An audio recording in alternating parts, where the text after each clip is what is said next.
So, how does it feel that you are the first ever representative from Miss Orient Philippines representing Philippines on international stage for this competition? Uh, Hello, I am once again Patricia, and it feels really surreal, and I'm very honored to represent Philippines on the very first pageant of Miss Orient Tourism Global.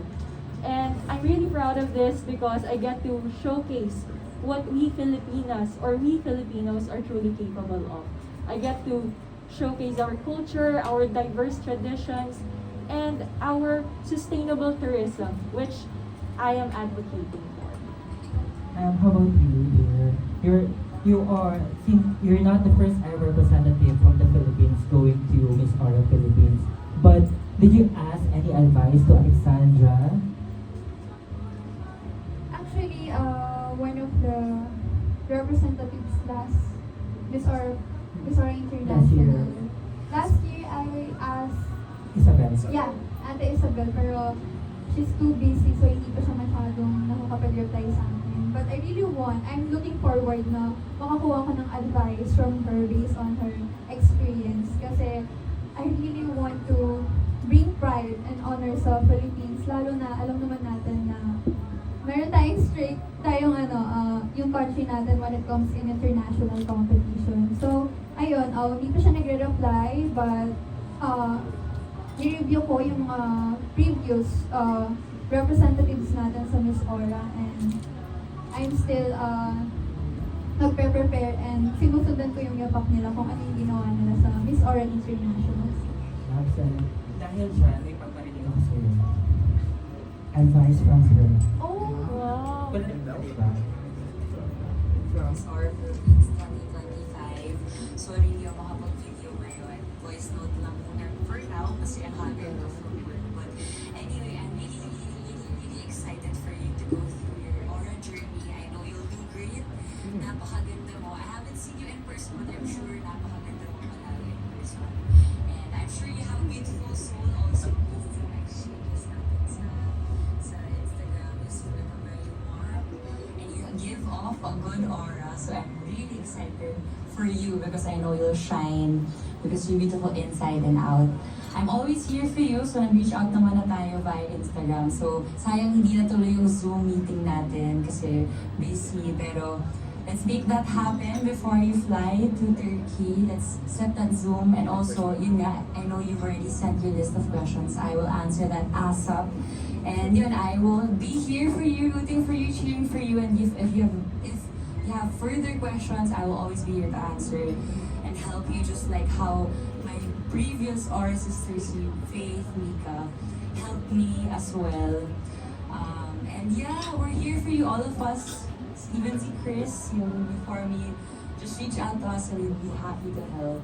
And yun, I know you'll do great, just be yourself because that's the greatest gift you can give to yourself as well and to the organization. I'm wishing all the best, praying for you, and will be cheering for you as you bag the next Aura crown for the Philippines. Plus 500 na yan. Hindi naman. Yeah, thank you so much po, and to Ate Isa, thank you so much. Yung advice na yun, it really means a lot to me, and I will carry that advice on how will I conquer and slay the stage of Miss Aura International. May paano? BDR? Surprise ka ba? Siya 500. Plus 500 si Papa niya for the VDR. Hi Patricia. You're from Pangasinan and under kay Kumaring Milton pa dyan. Yes. Yeah. So, can you tell us, of course, you're competing in the inaugural edition of Miss Tourism Global. Can you tell us more about this pageant? Ilan ba kayong lalaban as of the moment? Saan sa Malaysia? And anong advocacy ba ng pageant? Can you tell us more about this Miss Tourism Global? Okay, I would love to po. So, Miss Orient Tourism Global is gonna happen at Kuala Lumpur, Malaysia. Our coronation night would be on May 24. And I will be there from May 18 to May 25. And the Miss Orient Tourism Global's advocacy is to promote the Oriental beauty, the culture, and the tourism of the Oriental communities. And that is something that is within my vision and the vision of Miss Pearl organization also.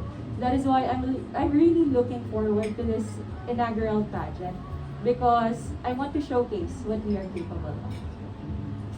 And may mga national costume din dito. Yes, Of course. meron din po. Speaking of national costume, can you give us a hint kung ano ang concept ng iyong NatCos sa Malaysia? Okay, so since I am from Pangasinan, I am gonna bring the roots of Pangasinan in my national costume. So that's it for now lang po, para medyo surprise, di ba? Sinong kasama mo going Malaysia? I'm gonna be with my makeup artist for the whole duration of the pageant. Si Mami Neil and Mami Milton will go there na po sa Sa coronation. finals. Yes. Thank you so much. Thank you so much. Congratulations in advance. Thank you so much Yes, po. mananalo ka first inaugural edition. Yes, for Right? the Philippines. Yeah. Dahil dyan later yung sample ng introduction. And of course, Krisha, alam mo, nag-viral yung post ko regarding dun sa comment ng isang Indonesian sa Yes. Instagram, and then nag-comment back din yung Miss Oh, Aura oh. organization. Bongga yun ha. Yun ba? Super viral yun. Christian, yeah, plus 500 sana, no? Baka naman, Miss Aura organization. Christian, mukha ka talagang Latina, no? Ay, thank you po. Thank you Oo. so much. How old are you nga? I'm already 22 years old. 23. Sino yung mga inspiration mo para lumaban sa Pilipinas? Of course. I would like to share some story about me being beauty queen. When I was in my teenage, I was discriminated and criticized. Kasi alam naman natin before, hindi nila na-appreciate yung morena skin. Hindi nila parang ina-acknowledge because they have societal perception or standards about being a beauty queen. And pinagkukuhanan ko ng lakas, my strength are those people who believe in me and supported me, most especially my handler. She was the one who saw the potential in me that I can be a beauty queen. Not just because to showcase na ang mga morena pwede rin maging beauty queen, but because she saw the potential in me na kaya ko mag-inspire, mag-empower. Nakatulad ko din who came from being a victim of discrimination. Sorry for the word, pero I was discriminated before. But right now, since I'm going to represent the Philippines, bukod sa mga taong sumusuporta at naniniwala sa akin, pinakukuhanan ko din ng lakas yung mga taong nagduda sa akin. Because of their doubts, because of their questions, I was able to conquer this, and I was able to have the opportunity to showcase what I am capable of. And here I am. I am now bagging the title for the Miss Aura International 2020. Nag-research ka na rin ba about Turkey?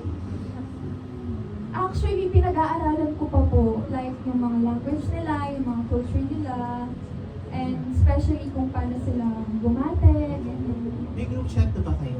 Meron po sa WhatsApp. Oo. May kachika ka naman na co-candidate. So, Actually, ang pinaka-nakasika ko po yung reigning queen nila. Yan. Taray. Ganyan nga dapat. Ano talaga? Oo. Ganyan dapat. Doon agad sa reigning. Plus 500. Pinulungan ko na. Totoo. Sino kasama mo nga pala? I will be traveling alone. I will be independent throughout my competition. But it's okay. Actually, nakakalungkot. It's really hard for me. This is the most difficult and challenging part in my preparation po, the adjustment. Because throughout my competition, sa lahat ng mga nilabanan kong pageant, I used to be with my glam team, my mentors, especially my handler. Hindi ko kayang lumaban ng hindi sila yung kasama ko. But now, I have the chance to, or I should say that I take this as an opportunity to learn and to grow as an individual. And alam ko naman na kaya ko because they shaped me into the woman I am today. And alam ko that God has a plan for me. he has a purpose kung bakit ako nandito, and I was the one to represent the Philippines in the local stage. Mananalo ka based sa aura mo ha, tsaka based sa aura ninyo kasi espiritista. Si Gloria. Mananalo kayo. Congratulations in Thank you so advance. much po. Sana magbilang help ko kayo. Of course. Pero bilang for me, sorry, medyo ano pa yung voice. Fresh pa from Miss Universe Philippines. To Christian, na back to back ni Dia Mate and Alexi Brooks yung crown for the Philippines. And for the two of you, sa paanong karaan ninyo mako-continue yung winning streak ng Philippines this 2022? I was able to, or I should say na nasubaybayan ko yung journey ni Diamante and Miss Alexi Brooke, as well as Basmin Pacalso na nanalo ng Miss Independent 2025. And I see na, or I saw na yung dinala nila on the international stage is the Filipino culture, on the authenticity na mayroon sila. And that is something that I will bring on the international stage when I will show my authentic self as a Filipino beauty queen. Because I believe that being stay true to yourself is something that will carry you, or anong Tagalog dito, no, parang iba yun naisip ko. Pero for me, what I can bring to maintain the streak is my authenticity as a Filipino beauty queen, by simply showcasing how diverse we are, especially sa mga sa organization ng Miss Aura, which is they love being totoo. Yun din ang advice na nakuha ko sa really queen nila is, in order for you to win, you should know how to stay true to yourself and allow yourself to see the beauty in your authenticity. And that is something that I will bring and gagawin ko in order for me to win and to maintain the streak of the Philippines sa international competition. So, as for me, since my pageant is an inaugural pageant, I guess the best thing that I could show to the Malaysian people and to all the Oriental communities is how we Filipinos love each other. We give love so much that it radiates the way we talk, the way we walk, and the way we share our experiences. So going there, I will share my experiences as an individual, the things I went through in my pageant journey, the things that has been embedded in my heart from the culture and traditions I've experienced, not just in Pangasinan, but from all the neighboring cities I've visited here in the Philippines. I'm gonna carry that, and I'm gonna show them how we Filipinos share love and compassion. Thank you. Thank you. Hello, good afternoon. So my question for the two of you. Both of you, initially, hindi ito yung titles dapat ninyo. So how did you react when you found out na you will be competing in Miss Aura and Miss Orient Tourism Global? So this wasn't my initial title, but still, I believe in the power of God. I believe that God has plans for us, that, as they say, we are not misled, we are just redirected. And I am here right now because I'm redirected to the path where I am destined to be. I am here and I'm really grateful that I was chosen to be the representative of Miss Orient Tourism Global Philippines. And going to that pageant, of course, I'm gonna do my best. I'm gonna carry the Philippine flag with so much pride and honor. And I will showcase what we Filipinos can give to the world. So, nung nalaman ko na hindi na ako lalaban doon sa unang title na binigay nila sa akin, nasad ako. Kinukulit ko si Direk Makoy, Direk, kailan ako lalaban? Tuloy pa po ba? Kasi, nung nalaman ko na na-move siya ng May, I need to sacrifice something, which is, I am a physical education graduate. So, back in March this year, I was not able to take the exam for the licensed professional teacher's exam. So I decided not to take that exam in order for me to have enough time, preparation para sa journey ko sa Miss Orient International. But nevertheless, nung nalaman ko mag-Miss Aura ako, mas naging eager ako. Yung indomitable spirit na meron ako, mas lalong nag-burn of fuel. Kasi I believe that sometimes being delayed is a chance for us to be well prepared. And I believe that is something greater opportunity na minsan may mga hindi tayo naiintindihan na plano ni God, but at the end of the day, you will realize that when the time is right, everything will happen for a reason naman talaga. And yun. And I could say that despite all the sacrifices, being delayed, alam kong worth it to at the end of the day. So, thank you girls and congratulations in advance. Thank you so much. Hello, good afternoon. Good afternoon. Congratulations, Christian and Patch. Alright, so of course, most of the Philippines meron silang advocacy. So, ano paano yung advocacy na bakit yun yung napili? As a product of Miss World of Orient Philippines, I am bringing with me the cultural and preservation and conservation of our cultural values and history. This is something that I would like to put on the table on the international stage, since we Filipinos are very diverse. So yun yung gusto kong dalhin doon and put into a wider audience in order for me to inspire them to honor and value their roots and always look at where they came from as an individual. So, I have been an advocate of sustainable tourism ever since. I have already established an organization back in my hometown, which is called El Yucanas. We focus on sustainable tourism, and by sustainable tourism, we do not only mean preserving the tourist spots located here in the Philippines, but it also means conserving the culture we have.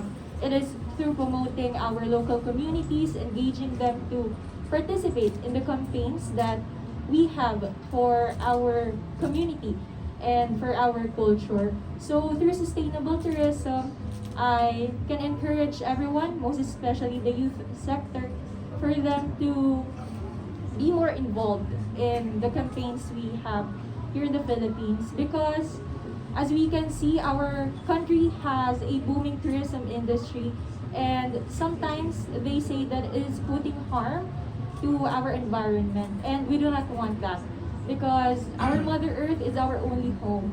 So we must try to conserve and protect it at all costs. Thank you. Thank you and best of luck. Hello, Queens. By the way, I'm Nolly for OPNB Worldwide. Question first for Christian. Hi, Christian. Okay, maybe Sir you know Nolly. who is Christian before becoming Miss World of the Orient Philippines and eventually NPOP Aura. Sorry, may I request a repeat? Maybe you know who is Christian before becoming a beauty queen. Before, I was just a little girl who almost had it. I am an athlete, I am passionate in teaching, and I am also a simple girl who wants to achieve her dreams. Before, nung wala pa akong platform, nung wala pa akong crown, I am just no one. Hindi ako napapansin. Kasi nga, I was discriminated where people do not appreciate who I really am. So, ang ginawa ko, I joined in different various activities such as in volleyball, in dancing, but I still felt that I am being left behind. But someone saw the potential in me, which is they give me an opportunity to have the platform to raise my voice. So, kung saan ako, or I am passionate about mo. So, ayun, my past experience is my also strength right now, kung ano pinagkukuhanan ko ng lakas ngayon to pursue and push myself beyond my limits. But I also forget na yun. Kinalimutan ko na yung bad experiences ko because I am more focusing on the great opportunities and I am looking forward pa sa mga darating or sa pagbubukas ng pinto para sa akin. So I am that kind of person before. I was just no one but able to conquer that bad experience. Very good. Okay. Follow-up question. Okay. Aside from your title, what personal accomplishment are you missing? I'm sorry. Aside from your title, what personal accomplishment are you most proud of? When I was able to graduate with 4 years or with a degree, which is I am a physical education, sabi ko nga po kanina. So I am the eldest daughter and ako po yung unang-unang nakatapos sa family namin with a degree. So aside from the crown, I am very proud that I am also a degree holder. Oh, congratulations. And for Patricia, hi Patricia. Okay, since this is the inaugural edition of your international pageant, have you prepared any game plan when you get there in KL, Malaysia? Before competing in any pageant, there is always a game plan. And for this specific pageant, since this is an inaugural pageant, we don't have any benchmarking since there are no past meets before me. But I guess the best game plan I can give is to showcase who I really am. By bringing my authenticity to the world, I can give them that I am not just the representative of the Philippines. They cannot just see me as the representative of the Philippines, but I am the representative of all the Oriental communities. And that is what my pageant is looking for. Someone to be their ambassadress, someone who can advocate for their vision, and someone to continue their legacy. Okay. You're wearing yellow today. Okay, this is a hypothetical question. Okay, if you could just wear one color during the entire competition, what color it would be? If I'm gonna wear a color throughout the competition, it would be white because my favorite color is white, and white is not just an ordinary color, it reflects, and that is the type of person that I am. I reflect and radiate the positive energy around me. Congratulations to both of you in advance. Thank you. Okay, thank you. Hi, good afternoon. Hello. Hello. Good afternoon. Hi, hi. Okay. If Hidden Ollie has a hypothetical question, I also have hypothetical questions. Hypothesis. I think Pauline already heard this question as she was in the Kalahi. Diba? If you were deserted in an island and have to eat only one food, what would it be and why? Ano kayong food yan? Diba? Kalahi ka naman. Actually, ngayon hindi ako kumakain. Pero since it is hypothetically, I would not choose food, but I would choose water. Kasi, in the Bible,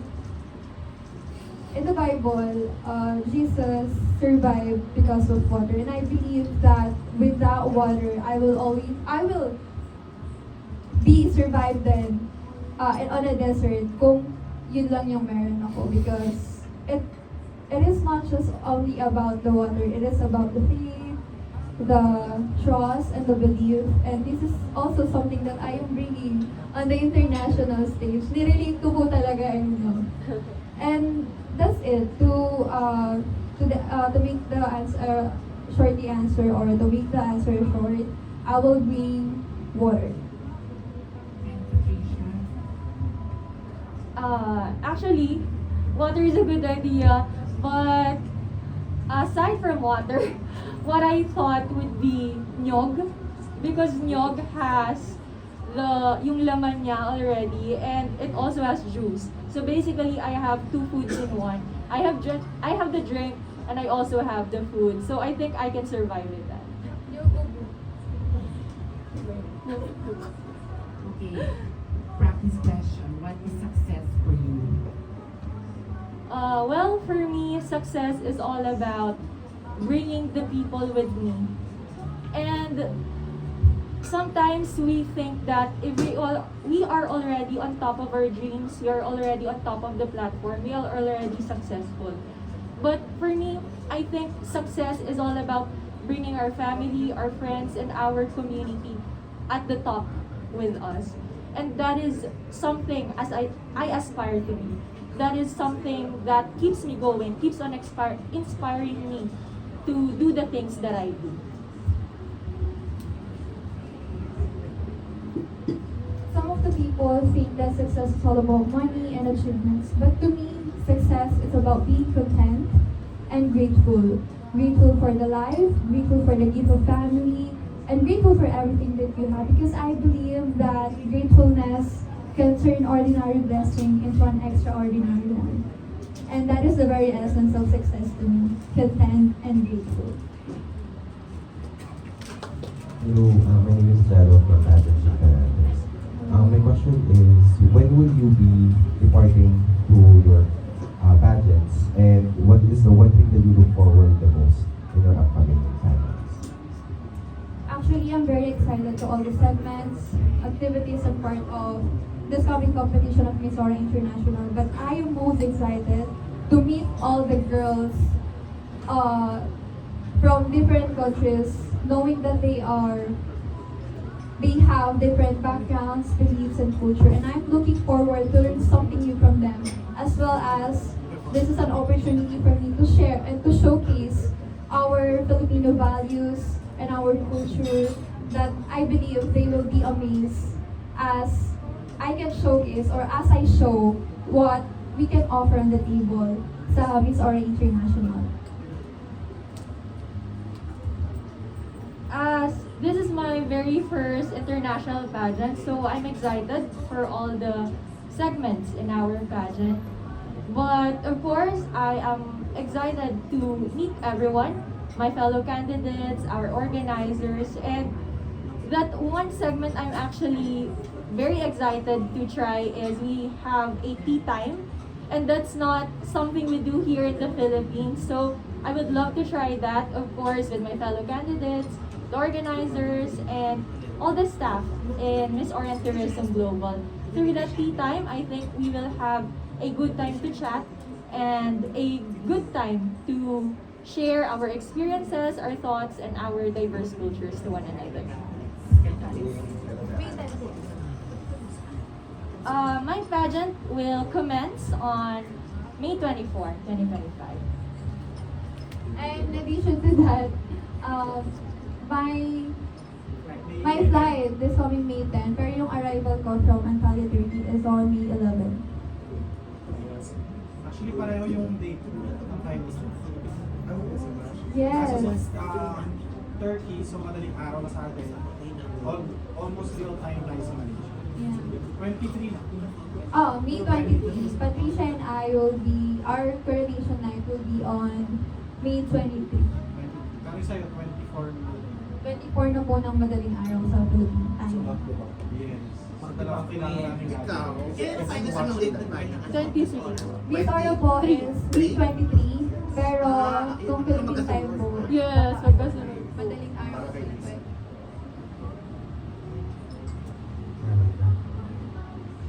Question.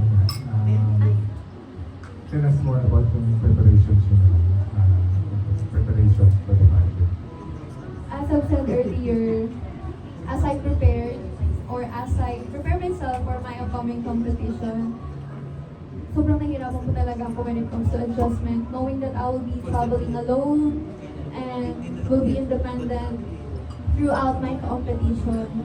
But regardless of that, I am not focusing on the negative side. I am not focusing kung saan ako malulukod or mahihirapan. I am preparing myself holistically, mentally, emotionally, physically, as well as intellectually. Where being holistically prepared, I know that I will be able to surpass or overcome those pressure and expectations ng mga tao sa akin. And with that, naniniwala ako when you are holistically prepared, you will be able to do it. And I am manifesting it and praying for it that I will.